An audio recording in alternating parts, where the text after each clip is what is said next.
Yo, Jensen Karp, my guy. Thank you very much for your time, man. We appreciate it. Welcome back to the cruise show, man. I'm happy to be back on the radio, friends. Absolutely, dude. I was gonna bring that up. I didn't know if you were, were cool to talk about it, but I'm sorry about what happened to you and your last gig, man. Don't be. I enjoyed my time there. I was there for almost 2 years, and they obviously are going in a different direction. I wish they had done it in a different way. I think a lot of the listeners and a lot of our community reacted to us being fired in such kind of an unceremonious way.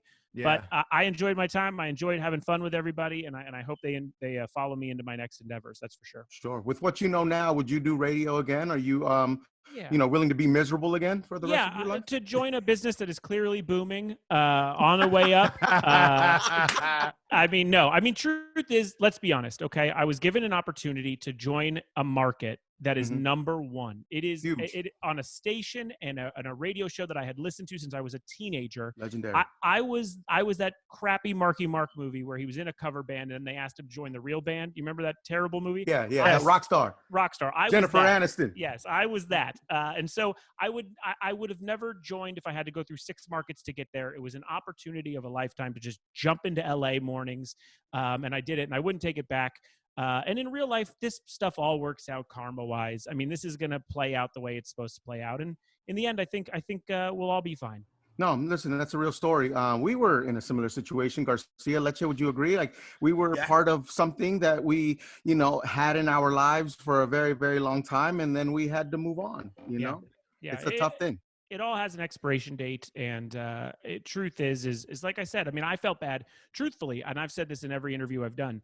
There were people that were fired that weren't hosts of the show. So we were told they were going in a different direction. That doesn't mean you fire the hourly workers, the call screeners, the board op who had been there 3 months. I mean, those people don't have the things to lean back on like me, Ali, or Kevin had.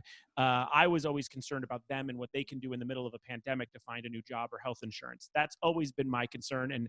And don't feel bad for the people making fart jokes on the radio. There were people that were actual, in my opinion, victims of this situation. So that's who I care about. A few dick jokes too, right? Please. I will definitely make fun of anything. And that morning grind, I mean, not to, keep being a dead horse, but that morning grind is just that's a whole nother fucking world, man. It truly is. I have an 11-month-old and being here and thank you. And watching him wake up in the morning has been a beautiful after effect of this whole thing. And unfortunately, the whole world had to go through the pandemic to be at this point, and it's just brutal. But I think a lot of us are taking things that we used to take for granted a lot more serious. And me being able to be here and not leave the valley at 4 a.m. Has been part of my growth as a human during the pandemic, for sure. I know. I just don't know if I'm adult enough to do mornings again. I don't know if I'm that evolved to get up that early and continue living my life that way. Is that evolved, or is it that we're animals? I can't tell. I don't know if it's a little bit of both, maybe. I felt like I was an animal at times. You walk out and it's kind of light out and dark out when you get in. It's just like it's weird. It's very odd. And radio is a weird world, man. My mentor was Jay Thomas, who was, such a big urban radio station guy here, Power 106, rest in peace. And Jay, I always joked if he was alive when I was offered the job, he would have literally been like, "This is the stupidest decision you've ever made. I can't believe you're doing this." And I always had other things going on. I worked in TV and I was always writing other stuff. And I just I love the grind, like you and Cruz and Garcia. You guys, we love the art form of radio. It hurts us not to do it. And so that was the thing that stuck with me, is that I can't get on the radio every day and make jokes with my friends. That's the only thing that hurts. So, you're making most out of quarantine. You're really doing that. Really quick, though, I want to compliment you on the book. I purchased it, the audio book. I was just telling Garcia, if it's a book, I can't do it. But if it's audio, then fucking I'm all in. Well, my Kermity voice tells you the whole story. It's basically, we've talked about it on your show before, about my rap career when I was in my early 20s with Jimmy Iovine. Leche's here. Leche, I don't know if you know his story. You've told me about it, but refresh me. Jensen Karp, yeah. So listen, when he was a teenager, he would call the morning show where we used to work and used to freestyle, right? Shout out to the Baker Boys. Yeah. And things started going, and he was going under the name Hot Carl, and things started getting really hot. Gets a $1 million record deal from Interscope Records.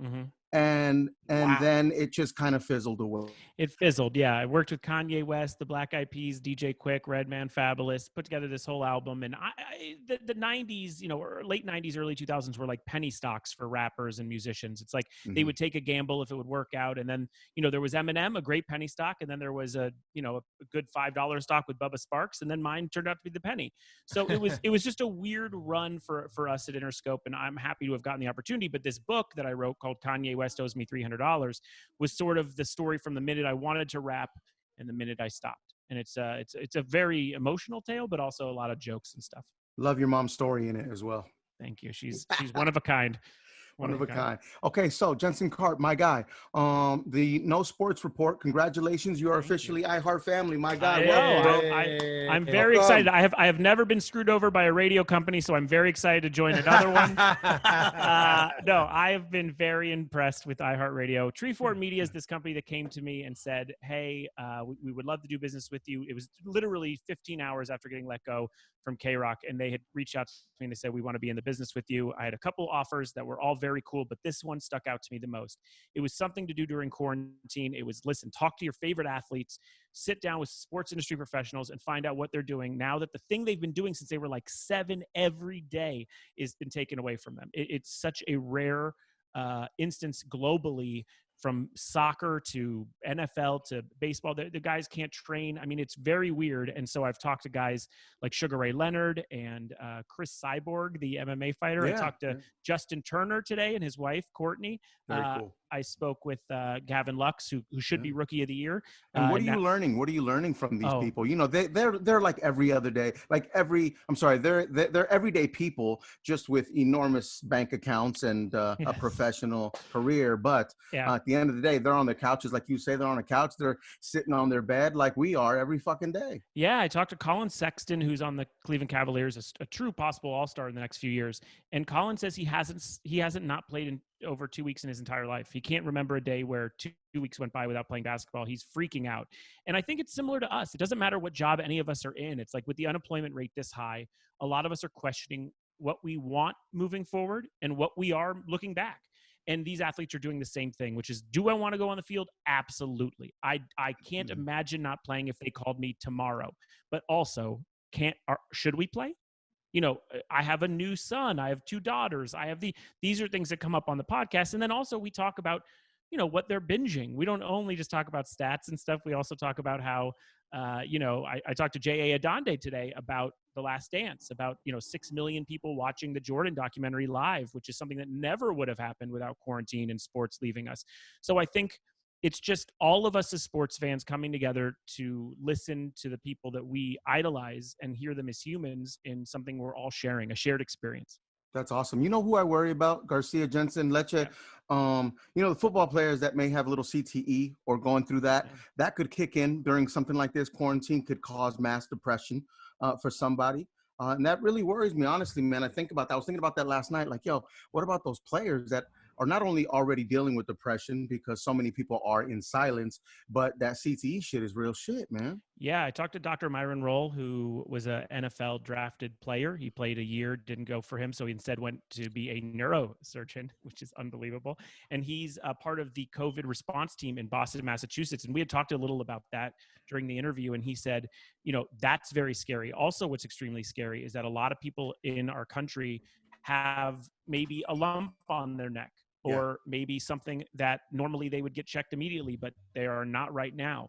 And so when we come out of this in 3 to 4 months and there is a rush of cancer treatment that needs to be given to people who are holding these things off, there are so many things, Cruz, so many things that we're not thinking about that are long, and I don't mean to be a bummer, but are long-term effects of this time. And I think sports has weirdly, and I think we could all admit it, has weirdly been in the front, and I don't know why. But I think the country wants to see normalcy, and for some reason, we've all gravitated towards sports to do that for us. Yeah, and it's an escape as well. I mean, so many people find pleasure in sports when they don't find it in their normal lives. I mean, that's for sure. They can't remember their kid's birthday, but they remember when Kobe scored 60 in this final game, right? Hey, man, I told you that in confidence, Garcia. Go ahead. You talked about some of the heavier stuff, and you cruised it right now. But one of the funniest things was that Justin Turner interview. You guys talking about ranch and your wife being a ranch snob, and it was one of the best 10 minutes I've heard in a long time, because it started with Soup Plantation and their ranch, and then it went into who else has got good ranch? Hidden Valley. Listen, oh no, don't talk Hidden Valley to his wife. No, my wife. I think she probably heard it and got up and ran in. My wife and my wife played Topanga on Boy Meets World. Her name is Danielle Fisher, incredible actress. Stop there, ladies and gentlemen. Stop there. I definitely kicked out of my coverage. And you went to high school with her too, right? Yeah, I've known her my whole life. Yeah. Jesus, look at you. I know. What a world. And so she and I interviewed Justin and Courtney Turner together to talk about marriage in quarantine. And we brought up Soup Plantation because my wife and Justin's wife are huge fans, and it just went out of business, which is devastating.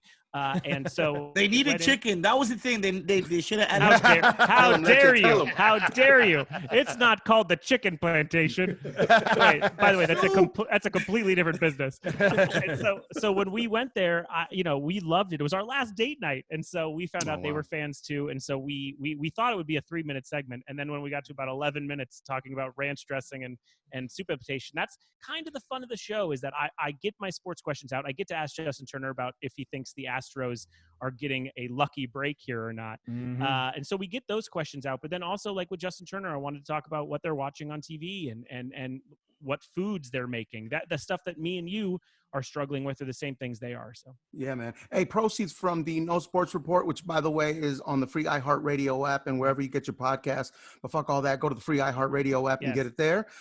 Proceeds go to Feeding America. Yeah. Or sometimes we've had people actually athletes suggest charities. So sometimes someone will do something local for their charity. Danielle and I had a baby, like I said, that stayed a few months in Children's Hospital LA, was born premature with a little bit of a condition. Justin and Courtney are massive Children's Hospital of LA supporters, so we involved them in that episode. So different charities sometimes, but Feeding America is a big one for us. Very cool, man. Very cool. Can we rank the ranches right now before we go any further? Because I think we need to establish a top 5 ranches. She won't get on Zoom. Hold on.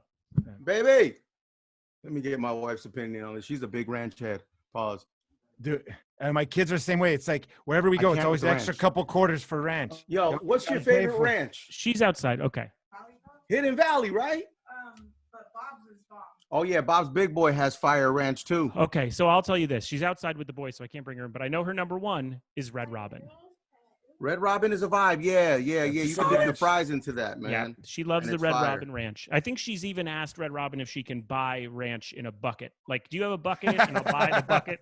Yeah. I think she's gone that far. Shoot the recipe, Red Robin. Are they even around still? Yeah, right? Yeah, Red Robin's surviving. I mean, I don't know how long any of us are surviving, but Red Robin has made it this far. Yeah. Again, No Sports Report is on the free iHeartRadio app. When do we get free episodes, Jensen? New episodes. New episodes come every day. This is an everyday podcast. I myself am going crazy, but I interview someone different every single day. We have some good ones coming up. Jarrett Stoll was this week as well from the LA Kings. We talked to him about his 2011 episode of MTV Cribs. We also talk about what it's like, because Erin Andrews is his wife, and like Erin Andrews, her job is just as busy as it was before the quarantine. She's working all day long. So I asked him what that's like, and he just basically sits on the couch and watches her, which is awesome. Yeah. I mean, it's a fun look. I think we take an approach with these athletes that are just completely different.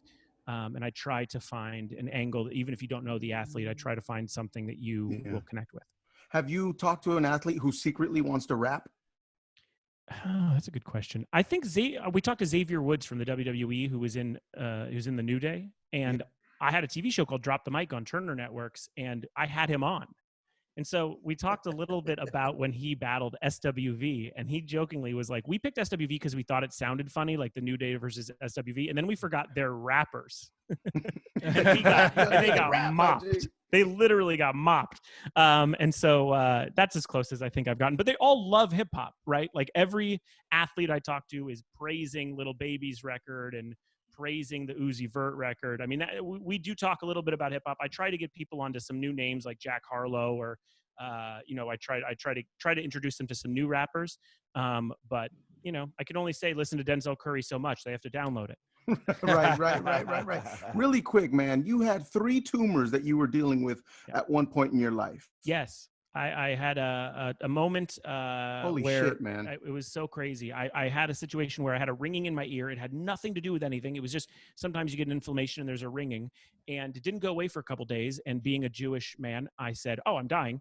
And I had to go to a doctor to get it checked. He checked it out and said, "Listen, the ear ringing is nothing, but insurance will pay for a scan, and you should get a scan." And he goes, "There's nothing wrong with you, but just get a scan." I go, "Okay." He calls me a couple days later and he goes, "I found 3 huge lesions on your brain." And I thought he was like kidding. And it was on this midbrain section right here. And so then it takes, 5-10 years to figure out if they're growing or if they're multiplying. And lucky for me, knock on computer and everything, I have never had a growth or a multiplication. So they're just dead tumors sitting there. And I think it makes me smarter. Yo, they're just sitting in there. They're still sitting in there. Yeah, they don't ever move or anything. They're just considered like dead. They could be juvenile, which means like I back that ass up when I talk about them. It just means they'll be here all week. Yeah, it just means that they never grow and they were dead, and my brain has learned to skip them. Yo, I don't know. I'd be fucking scared. I'd live in fear every day of my fucking life. It's been a long time. Not that you should. I'm just saying. No. My dad, I'm trying to think when it happened. So 12 years now. 12 years ago. So 12 years is long. I mean, it's all good. Yeah. And I get scanned about every 6 months. And so they check it out still to this day. And it doesn't come up much in my fears. I have many other fears that have taken over. Good. Yeah, no sports report. iHeart app, Jensen Karp, my guy. Before we get into Scorantine really quick, I want to talk about, are you still listening to hip hop? I'm sure you are, God, yeah. Who are you watching closely, and can you rate Little Dicky's flow? I've always been a Little Dicky fan. We are friends, so I definitely do not hate on Little Dicky. He's a good dude. And early in his career, he would even text me some questions about stuff in life, which was very nice. And he was early in the interview days, and I'm so happy for his success. Listen, I am looking at my phone purely to tell you who I've been listening to lately. I really like these kids called AG Club. I don't know if you know about them. Where are they from? Up and coming. They're the only reason I know about them. I don't know exactly where they're from. Maybe Memphis, because that's the name of one of their songs. But I know them because they have a Lyrical Lemonade video, and if you have one of those, the teens love you. So it's like he's one of those kids. I like this Loony, Loony, R&B, not hip hop, but kind of comes out of the 40 camp out of Drake's world. I think it's an offshoot project from him. The Asher Roth record. Okay, wow. So he released an album last week called Flowers on the Weekend, and everyone's written him off. Like, who would even think about Asher Roth? It's really good. It is. Dude, I'm so glad you said that, because I talked to him a lot too. He's a Giants fan. I'm a Dodgers fan. So it's back and forth a lot, but that's a really good record, man. Really good record. It is. I still love IDK. I think that's a really good record. I brought up Jack Harlow before. Denzel Curry's kind of my guy. I think the Run the Jewels record will be great. Graph I thought was a good record that no one knows exists. But, I download everything. I listen to everything. I'm like the narc at your high school, just like listening close. Like, what are they into? And so I like everything. I at least give everything a chance. We spoke to Little Dicky a few weeks ago, and, he's got Dave. Yeah. Which is a great show. He got renewed for the 2nd season, so that's major. But part of him was like, I just don't want people to think I'm still this parody rapper. Or he's like, I really want to take people out with my flow. Like he means, he means business still.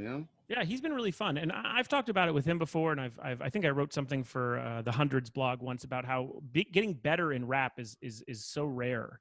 Most people get worse. That's just the commonality of getting old and not having your ear to the streets. But Dickie's of a very small class that got much better. He's just gotten a sicker flow, and he has no problem taking people out. And yeah, I mean, he started off by being like your buff boyfriend or whatever song he was talking about.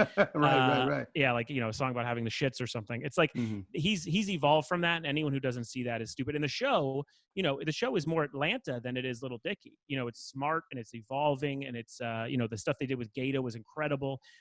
So that to me is more Little Dicky than anything else. And I look at it like, I kind of lived a similar life to him, and I'm happy he brought it to TV, because for me, I never really wanted to tell my story on TV. It's a very daunting task. Very daunting. Yeah. Can you What was I gonna ask? Can you say if there is an overrated rapper in your opinion? Oh, I'm sure. Overrated That's out rapper. now? As a lifelong hip hop fan, Yeah. right now, who's overrated that everyone really loves, but you just don't understand? Well, I would say this person, and here's the problem with this answer. It's because I'm 40. It's not because I Doesn't think he's matter. not good. I think Yeah. I can't get with Future as much as I want to. I want to, trust me. I want to, because I listened to the Baby record. And I'm like, I get it. I get all this stuff. But for some reason, because I'm 40, there's something about the Future record that pushes me more towards R&B, and it's not. It's a hip hop record. So I wish I could not answer that. I wish I understood it as much as everyone else, but for some reason I have not connected with Future. It's not Future's fault. He's incredible. It's just I don't know. It's there's that South Park episode where at the end of the episode he puts on headphones and the song he used to love is now just farts over and over again. And he goes, why did it change? Yeah. And he forgets it's because he's getting older. Now he hears farts instead of the song. And right, that's right. That is what's happening, right? Yeah, and that's kind of how I feel about Future a bit. And also, yeah, that's pretty much my big answer. No Sports Report, iHeart, on the free iHeart Radio app, daily episodes. The No Sports Report with Jensen Karp. Scorantine, my guy, you and your wife Danielle host this show, and the prizes are stuff from your house. Yeah, when I got let go from K-Rock, I came home and was like, I got to do something. I can't just wake up in the morning, because time-wise, you're still used to 4 a.m. You're like getting up. I was like, I got to do something. And we were thinking about stuff, and I got this offer, and I woke up like a day later, and I went, I had the weirdest dream where we're giving away items from our house to trivia contestants. And she was like, we should do that. And that's literally how it was born. We thought we'd do it for like a week. And now we have, 1,600 people every Monday, Wednesday, Friday, 7 p.m. Pacific on Danielle Official's Instagram Live that tune in. We give away stuff literally that we find around our house. We gave away a crock pot. We gave away a $66 gift certificate to Target because we used it once. We've given away, Danielle's given away tons of Boy Meets World memorabilia and signed Funkos and all sorts of stuff. So we have a lot of fun with it. I can't believe people find any solace in it during this time. We were doing it to make ourselves happy and in the process made other people happy, which is great. Yeah, usually works out that way, right? I hope. I know, right? Yo, all right. So No Sports Report again, free iHeart app. Get that. Scorantine on Danielle's official IG page as well. Garcia, Leche, what's good? Leche, go. Yo, going back to letting go from the gig, but you said it took you 15 hours to get a new job. Yeah, man. I'm very blessed. I'm very privileged. Well, his name is talked about throughout the industry. My man's got a resume. How does that feel? I was very happy. I mean, honestly, the pandemic wasn't fully in swing yet, and the unemployment rates weren't that way. We were still like, we hit mainstream news because we were fired. You know what I mean? Like now people are fired. I mean, people have been fired from other stations and you don't hear it because it's just part of the nature of culture right now. And I was just very lucky. I think that people have heard kind of my voice for a long time between the podcast and then the radio. And I think that people know my brand. And I think that people were like, he can make this funny, even if it's super sad. And I think that's kind of what I've done a long time with the book that Cruz is reading that put me into a nervous breakdown. And now people can laugh about it. I'm good at taking sad stuff and making you laugh about it. And I'm happy to be here for people during this time and for myself, to be honest. Sure. Yeah, man. You doing stand-up? I'm not doing stand-up right now. No, because I already hate myself enough. No, you don't hate yourself enough if you're not doing it. True. I've stopped mostly. And also like, that's a business that I don't understand. I don't understand how so many things are going to move on after this, but like stand-up, what are we going to do? Be 6 feet away from each other? Are they going to have to wear masks? Because then I can't even see if they're smiling. I mean, all that stuff is like very hard to wrap my brain around. Yeah. Hey, Jensen, one of the things you mentioned on the Justin Turner podcast, which is out now on the No Sports Report, is your collections. And you talk about some of them that you have. I don't know if Cruz and Leche know about them, but explain some of your more prominent. Listen, I mean, other than the Blu-rays that are behind me, I have over 800, but I don't, here's the thing. I did something earlier today, and normally this wouldn't be the case. But I can be so embarrassed right now. I can embarrass myself so terribly. Do it. Hold on. I'm going to show you my collection of wrestling shirts. I'm a WWE fan. I'm a WWE fan who's liked wrestling for many years. Some of those are legendary, though. Some of those shirts are legendary. Oh, absolutely. Like this. Okay. So this is a real NWO one from when I was a kid. So this is Hogan and everybody. But look. Okay, I'm just gonna take handfuls because I can't hand them. So just watch these handfuls go by. Okay, that's just, like 4 shirts right there. This is Captain Lou Albano sweatshirt from my childhood. Okay. Oh Wow. You still fitting them? That one I don't know. But most of these, when you go to concerts or events, they're mostly sleep shirts when you're a kid. So I grew into them as an adult. Here's more. Oh my gosh. Wow. Those vintage tees are real business though. Yeah, man. you can make a lot of money off of those. Sell them I know. shits, Also, man. I still buy them. Don't think I get these all. I mean, I still pay for them on eBay. And then so Oh my God. there's like 80. Wow. Yeah, my wife hates me. Yeah, because in the podcast, she said that she's not a collector, but you are, right? She's a true minimalist. She literally would rather have nothing in the house. So she married a true collector. It is quite a perfect stranger's situation. But she is the exact opposite of me. You mentioned earlier that you know, it was kind of a dream to work in radio before that station. And then you've also worked for the WWE, which obviously is a dream. Showing, you know, you can see the collection right there. Big time. You've worked with your favorite basketball team. You've worked with some of your favorite rappers. Sacha Baron Cohen. I was a hero of mine. I got to write on his show. Yeah. Wow. I mean, a lot of people have trouble achieving one dream. You seem like you've achieved a nice handful of dreams. What do you owe that to? I wish I had a really straight answer, but I think the answer is that I've never shied away from my interests. I think that my parents were very good in letting me know I could do anything, and in truth, I can't. I could never get in the NBA. I mean, there's and they definitely made me think I could. And so I think they just told me the sky's the limit, and I never let go of what I liked. And I was always looking to do something for a job that I wouldn't dread. And so I think the truth is, and I've been told this by people I work with, is that sometimes I'll have an idea and I do it. And I think a lot of people say, I like that idea. And then they kind of do their other thing and they don't jump to it. And I think I've always had an idea, whether it's, you know, I worked on the TV show Lost and on Breaking Bad and marketing. And like, those were my two favorite shows at the time. So I had an idea for them. And then the next day I moved to try to make it happen. And I think a lot of people have interests, but also have fear to move forward. And so I've always just suggested to people, if you have something, you should try to do it. And that's kind of what I did with all these hobbies, which is if I like, you know, pro wrestling, I should look into how I can be part of pro wrestling. Yeah, and you did that with the toy book too. I remember. Yeah. I have that book There's here. a toy book? Yeah, because all of his favorite toys. Yeah. Oh, yeah. My first book, I don't even know if it's still in print, but it was called Just Can't Get Enough from probably like 15 years ago. And it was a book that my friend Matt and I wrote together about our toy collections because we had grown up and kept all our stuff. And so he had like the 6-foot G.I. Joe aircraft carrier and I had all my He-Man. And so we had them like photoed by an artist and like made them look really nice and like an art show. And then we wrote about it and it became a book. And that's the thing is like you said, I feel like I've manifested, you know, being involved with, I mean, you know, interviewing Weird Al all these times I have like that stuff is that shit I liked when I was 11. Yeah. It's like, I have the same interest I had when I was a kid and I just go out of my way to try to be involved in it.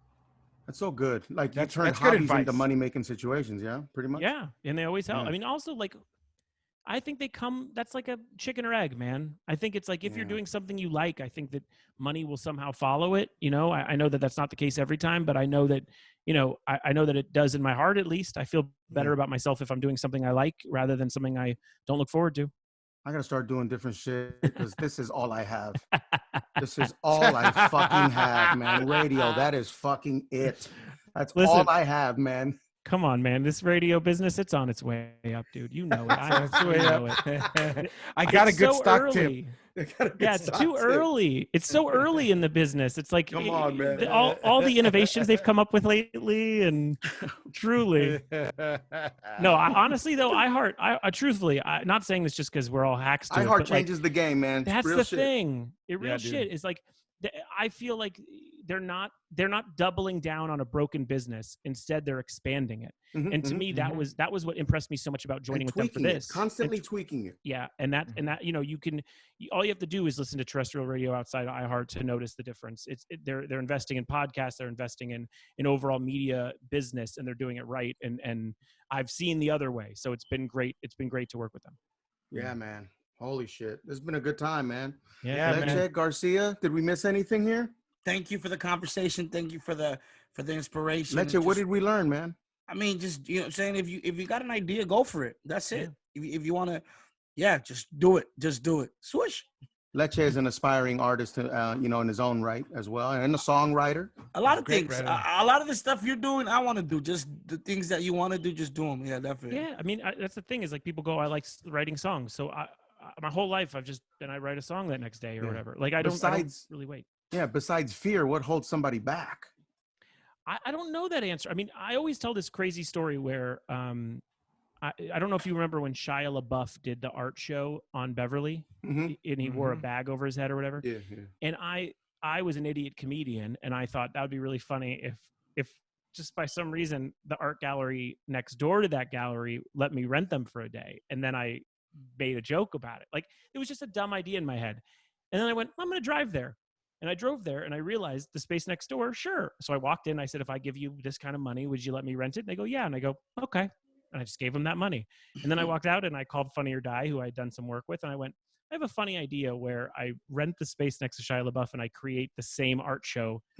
But instead of Shia LaBeouf not talking to you at the end of the art show, it's Jerry O'Connell and he won't stop talking to you.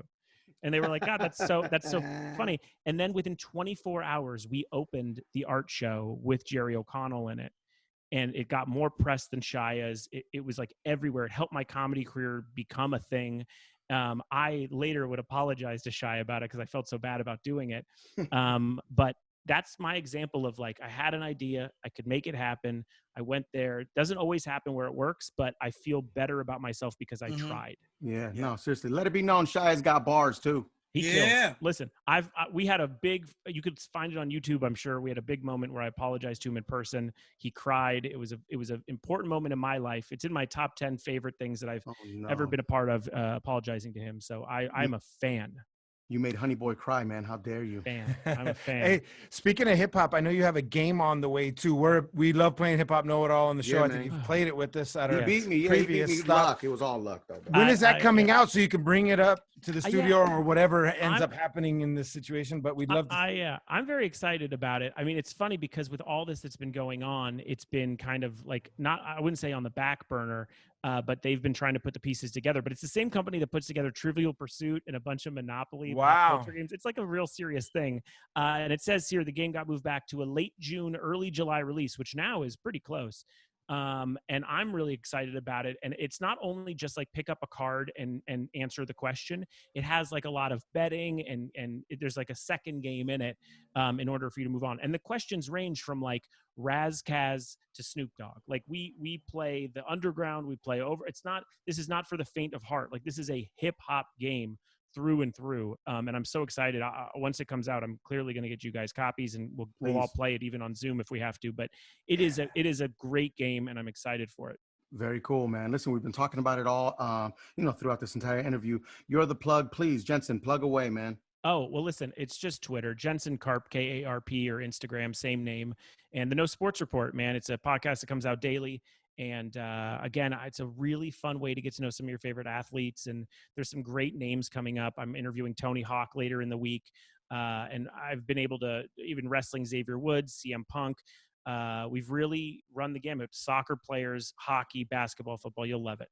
That's crazy. Yeah. Appreciate it, man. Before we go, Garcia, Leche, is there anything? Well, you brought up Tony Hawk. I accidentally DJed for Tony Hawk when I was like 17. What, DJed like a party or like? Yeah. No, Leche, that's the name of your book. I accidentally DJed for Tony Hawk. Yeah, one of my friends was like, "Hey, bro, I'm not gonna be able to make this gig. Do you mind taking over it?" I'm like, "Yeah, I got you." So I drove down to Huntington Beach and I'm setting up. I'm DJing and I look up and it's fucking Tony Hawk chugging away. I can't. I thought for sure you were gonna say you DJed for him because he rhymed once. like you were his Jazzy Jeff. I DJed house party. It was That's very like, funny. What? Did they skateboard at all? Nah, they were just having a great time. Oh, see, I would have been like, I'm here to watch like a vert or whatever. I'm here to watch something cool happen. Someone do an ollie or I'm out. Someone do some sort of cool thing. Real shit, man. Dude, thank you very much for your time, Jensen. Thank you, Congratulations on everything. And again, welcome to the iHeart family. Seriously, man. I'm happy to be here.